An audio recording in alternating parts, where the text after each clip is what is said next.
Assalamualaikum warahmatullahi wabarakatuh. Selamat pagi semuanya. Pada kesempatan kali ini, kami akan menjelaskan mengenai pembuatan media dan penanaman jasa klinik aplikasi mikrobiologi industri. Perkenalkan, nama saya Yustika Chandra Kania, NPM 1903 1010 190, dan partner saya. Nama saya Fardanis Kuria, NPM 1903 10 11 189. Kami dari grup F dari Paralel E.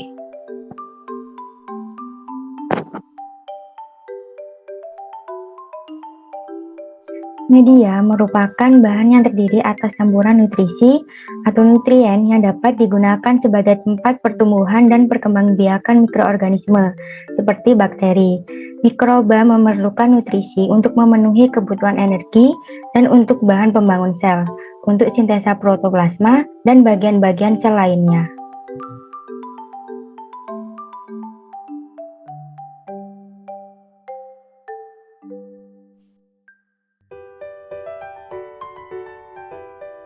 Adapun syarat-syarat untuk membuat media, yang pertama yaitu suasana media.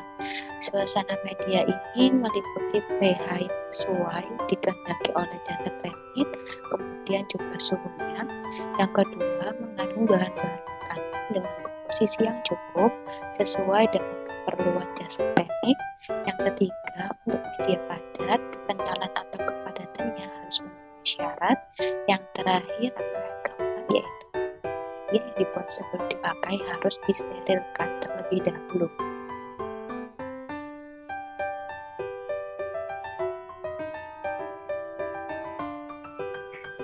Kemudian ada bahan pembuatan media. Yang pertama ada pepton. Pepton adalah produk atau bahan-bahan hidrolisis protein hewani atau nabati seperti otot, liver, darah, susu kasein, kedelai, laktalbumin, dan gelatin. Kemudian yang kedua ada agar yang digunakan sebagai pemadat atau gelling untuk membuat media.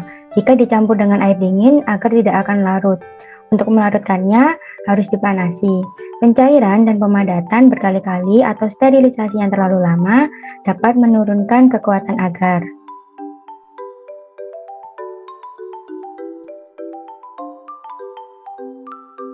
Yang ketiga yaitu meat extract atau ekstrak daging, yaitu mengandung basa organik terbuat dari otak, limpa, plasenta, dan daging sapi yang merupakan sumber vitamin E, nitrogen organik, dan mineral untuk pertumbuhan bakteri. Yang keempat yaitu yeast extract, terbuat dari ragi pengembang roti atau pembuat alkohol. Yeast extract mengandung asam amino yang lengkap dan vitamin B kompleks. Kelima yaitu ada karbohidrat. Karbohidrat ditambahkan untuk memperkaya pembentukan asam amino dan gas dari karbohidrat. Jenis karbohidrat yang umum digunakan yaitu amino, glukosa, fruktosa, dan galaktosa.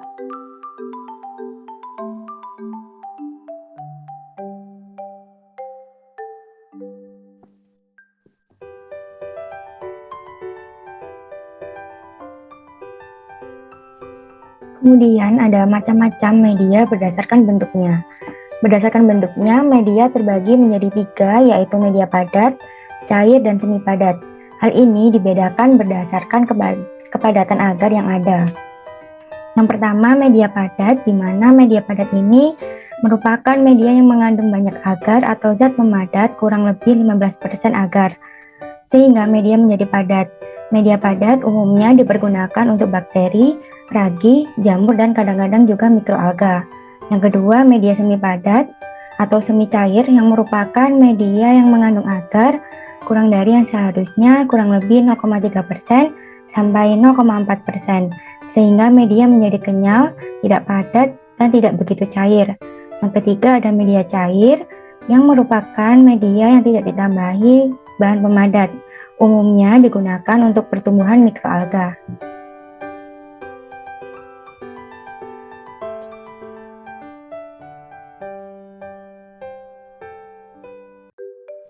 Berikutnya ada macam-macam media berdasarkan komposisinya. Yang pertama ada media alami. atau non-sintesis merupakan media yang disusun dari bahan-bahan alami di mana komposisinya yang tidak dapat diketahui secara pasti dan biasanya langsung diekstrak dari bahan dasarnya, misalnya seperti kentang, tepung, daging, telur, ikan sayur, dan sebagainya. Contohnya yaitu tomato juice agar. Yang kedua ada media semi-sintesis merupakan media yang disusun dari bahan-bahan alami dan bahan-bahan sintesis, misalnya kaldu nutrisi. Yang ketiga ada media sintesis, yaitu merupakan media yang disusun dari senyawa kimia yang jenis dan takarannya diketahui secara pasti.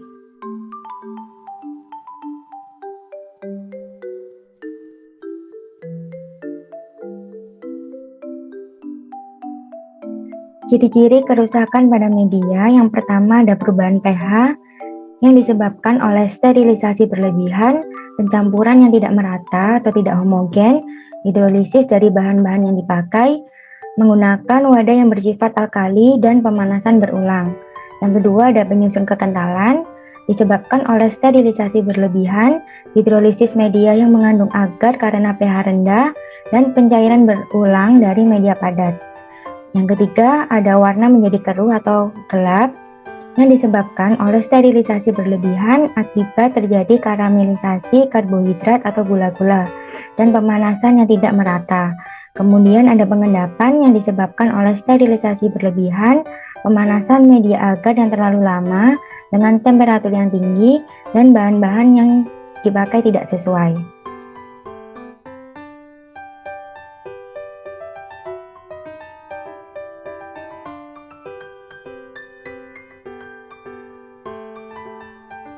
Dalam pembuatan media dan penanaman jasa tren ada beberapa istilah, yaitu misalnya ada istilah inokulasi dan inkubasi.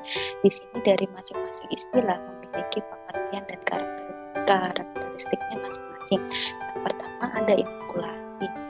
Inokulasi adalah pekerjaan memindahkan bakteri dari medium yang lama ke medium yang baru dengan tingkat ketelitian yang sangat tinggi. Inokulasi dilakukan dalam kondisi aseptik, yaitu kondisi di mana semua alat yang ada hubungannya dengan medium dan pekerjaan dijaga agar tetap steril. Ini untuk menghindari terjadinya kontaminasi. Berikutnya ada istilah inkubasi. Inkubasi merupakan proses dalam memelihara kultur mikroba dengan mempertahankan suhu tertentu agar bisa bertahan hidup dalam jangka waktu tertentu untuk melihat pertumbuhan bakteri.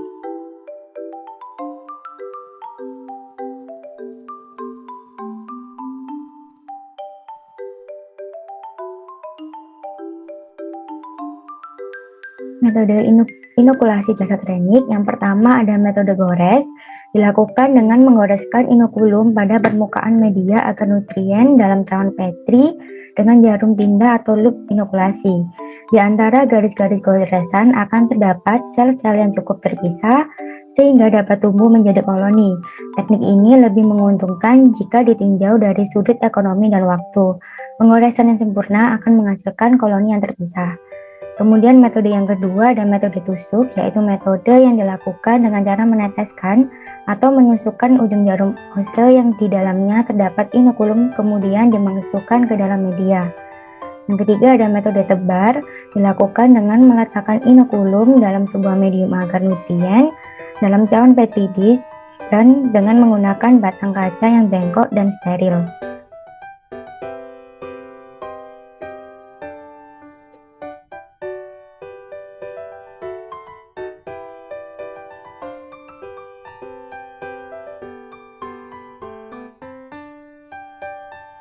Berikutnya yaitu pembuatan media dari percobaan yang dilakukan dihasilkan beberapa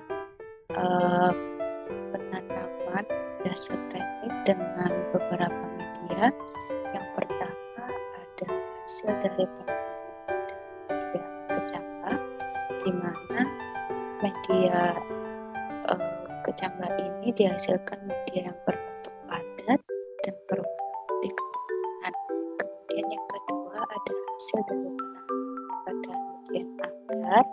Di sini menghasilkan media dengan bentuk padat dan berwarna putih kekuningan. Yang ketiga ada hasil dari penanaman pada nutrien plot, di mana menghasilkan media berbentuk cair dan berwarna kuning.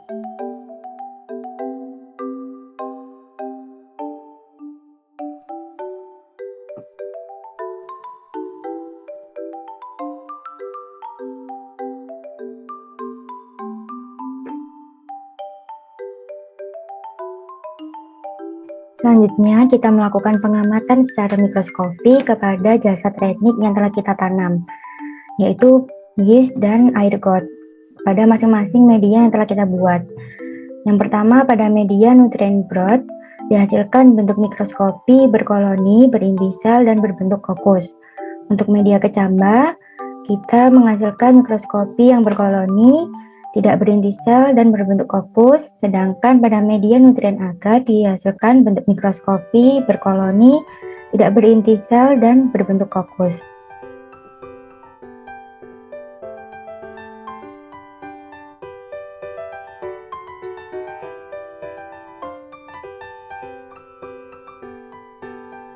Berikutnya ada pengamatan mikroskopi air got, di mana pengamatan ini dilakukan dengan perbesaran sama 10 dikali 10.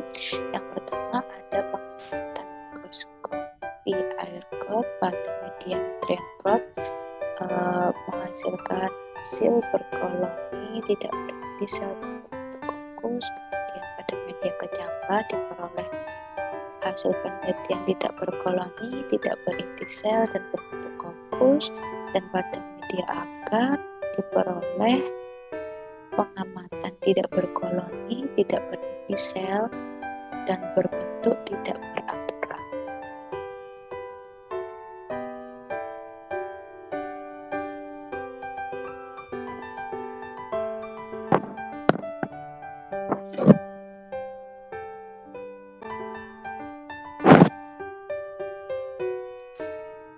Sekian penjelasan dan presentasi dari kami mengenai pembuatan media dan penanaman jasad retnik Pulau Irian, Burung Cendrawasih. Cukup sekian dan terima kasih. Wassalamualaikum warahmatullahi wabarakatuh.